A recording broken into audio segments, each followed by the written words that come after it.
Assalamualaikum warahmatullahi wabarakatuh. Selamat datang di channel YouTube saya, Muhammad Abdul Aziz. Video ini merupakan sebuah tugas public speaking saya untuk memenuhi nilai UTS. Tapi meskipun begitu, saya akan membuat video ini seaktual dan seinformatif mungkin. Langsung aja sama apa yang kita mau bahas di video kali ini. Check this out. Guys, yang mau kita bahas kali ini adalah tentang kisah heroik dari Hiro Onoda, seorang letnan 2 tentara Jepang yang menolak menyerah selama 30 tahun pada masa Perang Dunia Kedua. Wah, ini sih bakalan seru banget dan menegangkan ya guys. Langsung aja kita lanjut ke ceritanya. Kisah Hiro Onoda diawali pada penghujung tahun 1944, di mana kondisi Jepang yang saat itu sudah berada di ambang kekalahan disertai dengan perekonomian mereka yang sekarat, dan militer mereka tercerai-berai membuat kekalahan Jepang sudah tidak terelakkan. Kemudian pada tanggal 26 Desember 1944, Letnan 2 Hiro Onoda diberangkatkan ke sebuah pulau kecil di Filipina. Dia mendapatkan perintah untuk memperlambat gerak Amerika Serikat dengan cara bangkit dan juga melawan apapun taruhannya. Sebenarnya Hiro Onoda pun tahu bahwa ini adalah sebuah misi bunuh diri.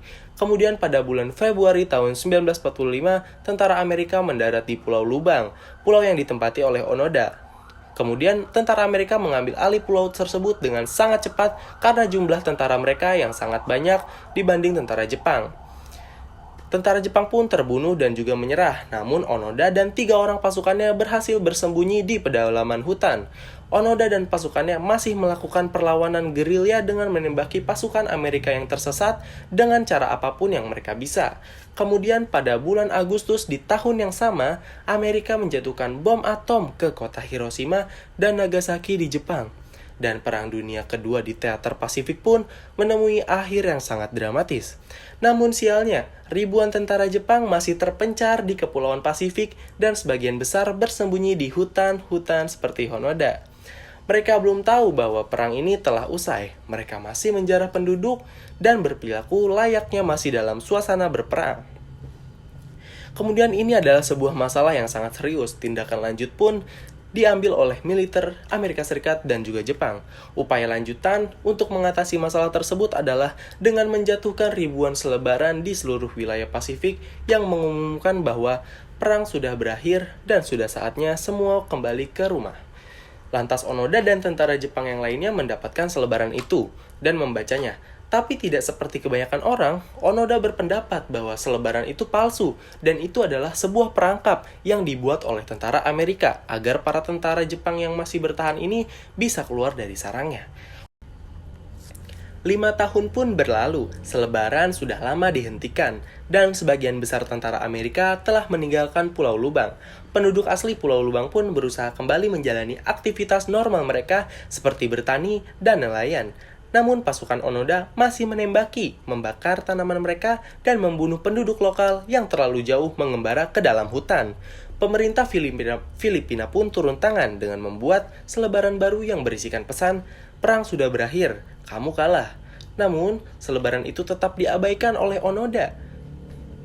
Benar-benar Onoda ini. Kemudian pada tahun 1952, pemerintah Jepang mengambil langkah terakhir untuk menarik prajurit yang masih bersembunyi di seluruh Pasifik. Kali ini, surat-surat dan juga foto-foto dari keluarga para prajurit yang hilang disebarkan dari udara. Bersamaan dengan sepucuk surat dari sang kaisar sendiri, dan sekali lagi Onoda menolak untuk mempercayai isi dari surat tersebut. Dan sekali lagi, dia dan pasukannya bangkit melanjutkan perjuangannya. Tahun pun berganti, dan para penduduk Filipina yang lelah diteror kemudian mempersenjatai diri mereka dan mulai menyerang balik. Tahun 1959, salah satu pengikut Onoda menyerahkan diri, dan seorang lainnya terbunuh. 1 dekade berikutnya, orang kepercayaan Onoda terakhir bernama Kozuka tewas, ditembak mati oleh polisi setempat saat sedang membakar sawah milik penduduk. Kemudian Onoda menghabiskan lebih separuh waktunya hidup di hutan lubang, dan kini ia sendirian. Kabar kematian Kozuka pun terdengar sampai ke Jepang. Media kemudian berspekulasi jika Kozuka ini sebenarnya masih berada di Pulau Lubang hingga pada tahun 1972, dan kemungkinan besar Onoda selaku atasannya, Kozuka masih hidup. Tahun itu, pemerintah Jepang dan Filipina mengirimkan tim pencari untuk menemukan Hiro Onoda yang masih menjadi teka-teki, separuh mitos dan juga separuh pahlawan dan setengah hantu. Dan pada akhirnya pemerintah dari kedua negara tersebut gagal menemukan Onoda setelah beberapa bulan berlalu. Kisah Letnan Onoda ini kemudian menjadi sebuah legenda urban di Jepang. Kisahnya dinilai sebagai pahlawan perang yang benar-benar gila jika benar-benar ada. Dan banyak yang berpendapat bahwa kisah ini hanyalah sebuah dongeng. Kemudian, di tahun-tahun itulah seorang pemuda yang bernama Norio Suzuki yang berjiwa bebas dan suka petualangan. Bagi Suzuki, legenda Hiro Onoda akan menjadi petualangan yang baru sekaligus hebat. Tanpa diperlengkapi dengan senjata dan pelatihan pengintaian maupun pengetahuan tentang perang taktis, Suzuki pergi ke Pulau Lubang dan mulai mengembara menjelajahi rimba sendirian. Strateginya adalah meneriakkan nama Onoda sekeras mungkin dan mengatakan bahwa kaisar mencemaskan dirinya. Lalu dia menemukan Onoda hanya dengan 4 hari. Lalu Suzuki tinggal beberapa hari bersama Onoda. Onoda sangat menyambut baik Suzuki karena dia lelah hidup sendirian dari setahun.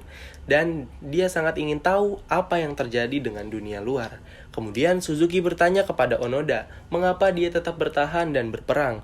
Onoda lalu lantas menjawab bahwa dia telah diberi perintah untuk jangan menyerah.